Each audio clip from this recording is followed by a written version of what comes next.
Buen día, en esta oportunidad quería compartir con ustedes esta bibliografía que forma parte de los trabajos esenciales para introducirnos al estudio de las religiones comparadas y el estudio crítico de la Biblia, como ya mencioné. Este libro se llama La Biblia en la India, escrito por Louis Jacoliot. El original es de 1876. Este libro muestra que muchas de las cosas que dice la Biblia están tomadas están tomadas de tradiciones religiosas anteriores, como son las de la India. Por ejemplo, Krishna vivió 2000 años antes que Cristo. Krishna, su embarazo, es decir, su concepción fue milagrosa, sin la intervención de ningún hombre. Su madre, Devaki, no era virgen, pero no necesitó un hombre para concebirlo. Krishna, mencionado en este libro, tenía discípulos, hacía milagros, se transfiguró igual que Jesús. Insisto, la tradición brahmánica es muy anterior a la Biblia. Después, con respecto al relato de Adán y Eva que aparece en la Biblia, hay un relato similar de un mito hindú, que se habla de Adima y Jeva, que estaban en el paraíso en la isla de Ceilán y fueron castigados por desobedecer a Dios. Anterior. Entonces lo que me interesa mostrar es cómo el cristianismo tomó elementos prestados de otras religiones. Desde la disciplina de la historia de las religiones comparadas se puede saber esto con total claridad. Por ejemplo, en este libro se cuenta que Krishna, cuando nació, un rey intentó matarlo, inició como una cacería para intentar matarlo. El rey de Madura, el tirano Madura, se enteró que había nacido un rey. Bueno, esa historia es similar a la que narran los evangelios eh, respecto de Herodes, que inició una cacería, una especie de cacería o persecución para matar a Jesús. Por eso ordenó matar a todos los niños menores de 2 años. Entonces, este es el punto. Y muchas veces esta bibliografía se desconoce. Incluso este autor va más allá y dice que Krishna en realidad se llamaba Jesús Krishna. Vio que está subtitulado Vida de Jesús Krishna. Así que, según este autor, Jesús también está tomado de una tradición hindú. Yo no estoy de acuerdo con esa lectura. Pero las otras similitudes son muy similares. Valga la redundancia. En el caso de, también este libro menciona la figura de Buda. Bueno, Buda nació 600 años antes de Cristo, más o menos. Buda inició su ministerio a los 29 años, Jesús a los 30. Buda fue tentado por el demonio, dio un sermón fundamental en Benarés y Jesús dio el sermón de la montaña 600 años después. O sea, lo que quiero que noten es que es muy similar. Esta bibliografía existe. Y es cierto lo que me dicen por los comentarios. Este canal es muy básico y mis videos son quizá de mala calidad porque yo no sé editar. Pero tienen que llevarse ustedes los argumentos que yo esgrimo y la bibliografía orientativa.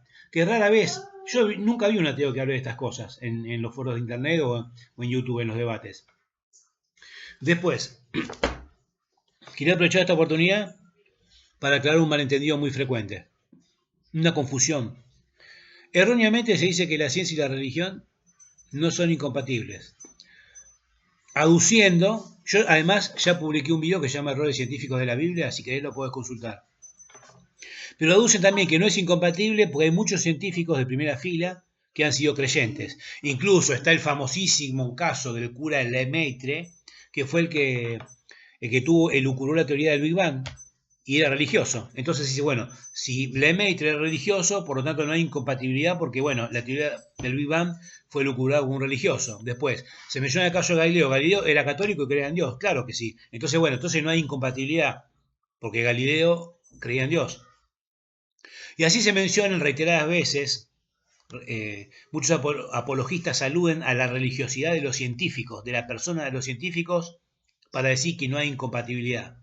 Y esto es un error total y absoluto. Primero, el conocimiento científico se basa en la formulación de problemas en la formulación de hipótesis y en la puesta a prueba de las mismas. ¿Correcto? Y en la racionalidad y en la discusión racional de los argumentos. En cambio, las verdades reveladas, valga la redundancia, las verdades reveladas son verdades de fe, es decir, se cree porque se cree en la autoridad de los libros sagrados, o porque lo dijo el Papa, o el rabino, o no sé, o el Buda, o el imán de Arabia, el que sea. ¿Correcto? Entonces son dos formas de aproximarse a la realidad distintas. Entonces, el hecho de que Lemaitre haya sido un cura no dice nada de la incompatibilidad, no dice nada de que no sea incompatible con la ciencia y la religión. Simplemente Lemaitre fue alguien que profesaba profundas creencias cristianas, era un cura católico, es cierto, pero decidió enfocar el problema del origen del universo de una perspectiva distinta. Es decir, partiendo de observaciones y formulando hipótesis que después se vieron corroboradas. Entonces nada tiene que ver que el científico profese una fe, porque a la hora de aproximar, lo que importa es no la fe que profesa, sino cómo se aproxima el científico al estudio de la realidad. ¿Basándose en la fe? No, basándose en los cánones del método científico, en la formulación de hipótesis, en la puesta a prueba de las mismas y en la discusión racional de los argumentos. Entonces, pero no tienen absolutamente nada que ver que un científico crea en Dios y por lo tanto entonces es compatible la ciencia con la religión. Nada que ver, porque son dos formas distintas de aproximarse a la realidad. No importa la creencia que profese el científico, religiosa o no. No importa eso, importa cómo se aproxima a la realidad. La aproximación que hizo Lemaitre fue una aproximación científica, pero eso no tiene nada que ver con su fe religiosa. Se agarran de esto, pero es un argumento que yo considero inadmisible. Porque ¿qué tiene que ver la persona del científico?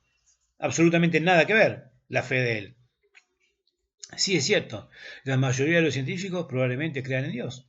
Sí, por supuesto. Pero eso no dice nada de la incompatibilidad, de la falta de compatibilidad. No dice, no, bueno, entonces no es incompatible, concluye. Y no, es una falacia ese argumento. Entonces, bueno, este video es breve y les quería enseñar este libro. Esta bibliografía existe. Hay que ir a buscarla y leerla. Pero son muy interesantes las similitudes entre Krishna. Insisto, Krishna es 2000 años anterior a Cristo. Y Buda y Cristo, que es 600 años anterior. Y les digo más, Lao Tse, 700 años antes de Cristo, nació de una mujer virgen, dice el mito chino. A lo que voy es que el cristianismo carece de originalidad en materia religiosa. Muchas de las cosas que se narran de la vida de Jesús aparecen igualmente narradas en religiones más antiguas. Tengo que admitir también que hay diferencias. Lo admito. Por ejemplo, Buda murió de muerte natural. Jesús fue ejecutado. Entonces hay diferencias, pero lo que me llama mucho la atención son las semejanzas. Con el tema del nacimiento milagroso sin la intervención del hombre, bueno, es un mito muy común anterior al cristianismo. Mercurio nació así, Marte nació así, los dioses paganos romanos.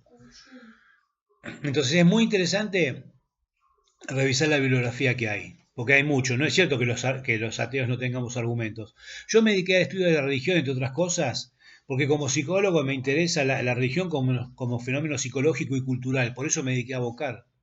Por eso me dediqué a profundizar en ella y hurgar en las raíces psicológicas de por qué la gente cree en Dios. Insisto, cada uno cree en lo que quiere. Si vos profesás tu fe, yo no tengo ningún inconveniente que lo haga. Seguí profesando si eso da sentido a tu vida. Así que bueno, te dejo estas reflexiones y ojalá puedas conseguir este libro llamado La Biblia en la India. No te vas a arrepentir. Son demasiadas las coincidencias que hay, demasiadas. Por supuesto, el que tiene fe no va a dejar de creer, va a seguir creyendo lo mismo. Pero bueno, esta bibliografía, insisto, está y se puede conseguir.